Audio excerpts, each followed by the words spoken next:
Christmas serious? I'm wearing the same thing that I wore on Monday. No, actually I'm not. It was Sunday, and I made 2 videos in one day. I swear I'm not weird in wearing the same thing. Alright, you ready for the lesson? Here we go. Today what we're going to be talking about is estimating products and quotients. Now you might be saying, Miss Amelius, why are we going to be estimating products and quotients? That's like a 4th grade thing. Well, we're going to be doing that because we want to know why is it important to estimate first, and our goal is that we're going to determine if our answers are reasonable. So why is it important? Because we want to know if what answer we got even makes sense in the context of the problem.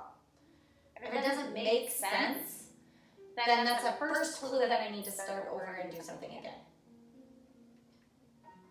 Okay. So we're talking about products and quotients. So first of all, let's review the parts. Let's talk about multiplication first. Now with multiplication, there's 2 different ways that you might see problems written out. This first one is 4 times 15 equals 60. And the second one is you might see it with no symbol and it's just put together with parentheses. Now in 6th grade, usually we stop using the X symbol for a while. And the reason we stop using that X is because it starts looking like a variable, and in 6th grade, we start solving for variables and using algebra. So we stop using the X and we add another line in there to make something called an asterisk, or it might just be a big dot, but today I'm going to use that symbol. Now there are 2 parts to a multiplication problem. There are the factors, and there is the product. So the factors are the 2 numbers that we're using to multiply together. And then the product is the answer to a multiplication problem. Okay. Well, let's review the parts of division. There are 3 different ways that you might see a division problem. The first one is using that division symbol, which I'm going to talk to you about something in just a second. The second one is with the weird kind of division bracket. And the third one is a fraction. Now I need you to look really closely at the fraction that we've got over here, the 60 divided by 15. And the division symbol that I've got here, the 60 divided by 15. Do you notice in the division symbol, it's a dot with a line and a dot? And those dots are actually just a variable or a symbol that we use to represent a number for those numbers that are over there. So whenever you see a fraction, I want you to start thinking in your head, okay, the numerator divided by the denominator. So we've got our 3 different ways that you might see division. And then now there's 3 parts to a division problem. We have the dividend, we have the divisor, and we have the quotient. The dividend is the thing that's getting divided. So I'm taking something and I'm dividing it into smaller groups. The divisor is the number of groups that I'm dividing things into. And the quotient is the answer. All right, let's talk about rounding remainders. But we do need to remind ourselves, okay, so we've got this set of numbers 0 to 10. So I've got my 2 purple zeros on the end of it here. And we need to start thinking about rounding kind of always revolves around the 5. And we used to say, okay, well, if it's 4 or less, let it rest, right? If it's 4 or 5 or more, let it soar. So it's all revolving around that 5. And if you land on 5, you're making it bigger.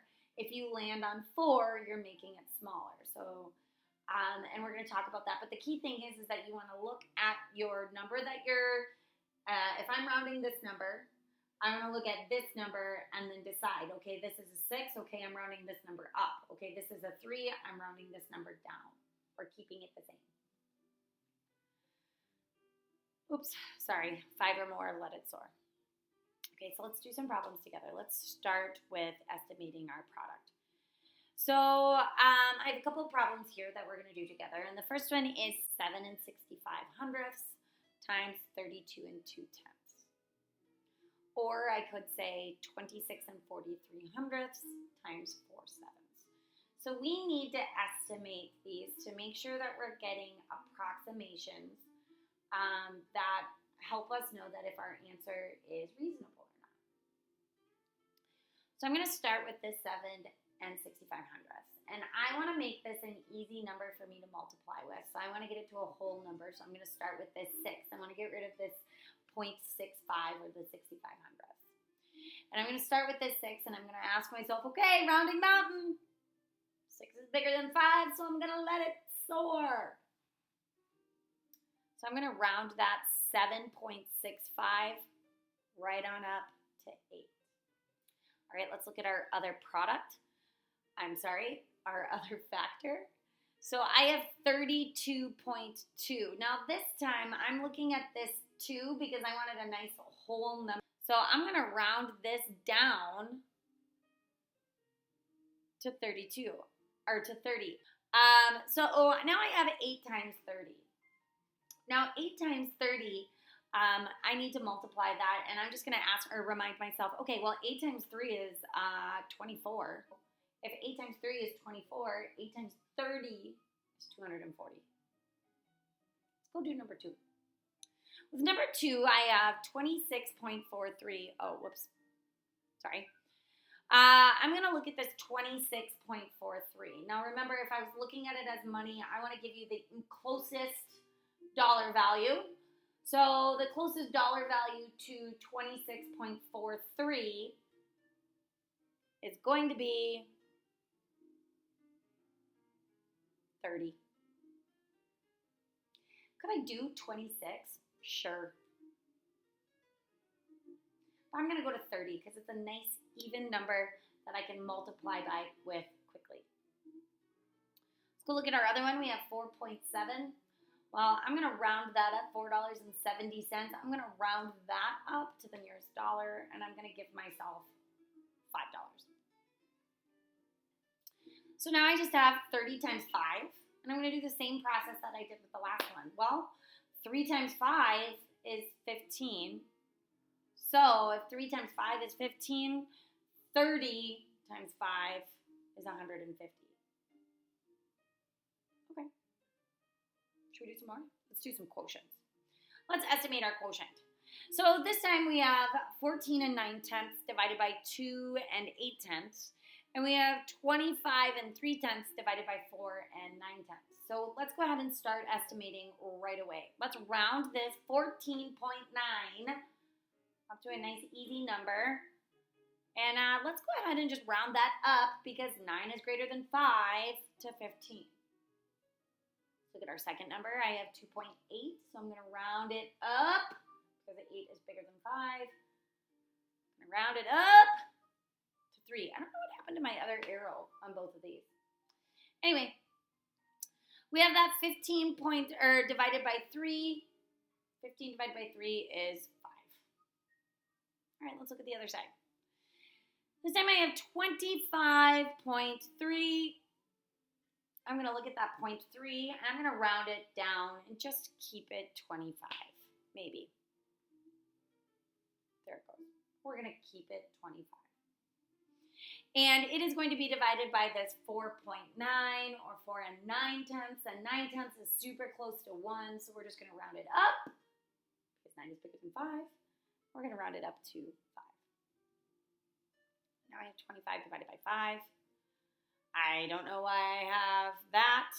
That's not right. 25 divided by 5 is 4. That was weird. Typo. It wouldn't be a math video unless Miss Sevelius made a typo, right? She's really good at typos. All right. Now it's your turn. I would like for you to answer these 4 problems. Now remember, with estimation, you're really just finding those friendly numbers that you are good at. So if, we'll talk about this in a minute, but your answer might not be the exact as mine, but if you can justify why you estimated it, you're on the right track. So I need to pause it and estimate now. Pause it and come on back when you are done. All right, welcome back. So these are the answers that I got, and I want to talk to you for a second. So estimating is really important because by estimating, and I only got a 2-digit number, if I would have done the problem by myself and I got a 3-digit number and I estimated the 2-digit number, I know that I've got my 3-digit number wrong because my estimation is so far off. Estimating is tricky. Sometimes there's no right answer because it's really about what numbers are you good at multiplying and you good at dividing by. I've told you before, 7s have always been tricky for me. So oftentimes if I can avoid 7s, I'm going to avoid 7s. You need to figure out what is an easy number for you, that friendly number for you. Find it and estimate. Hope you have a great day. Don't forget to do your work on Seesaw. We'll see you later.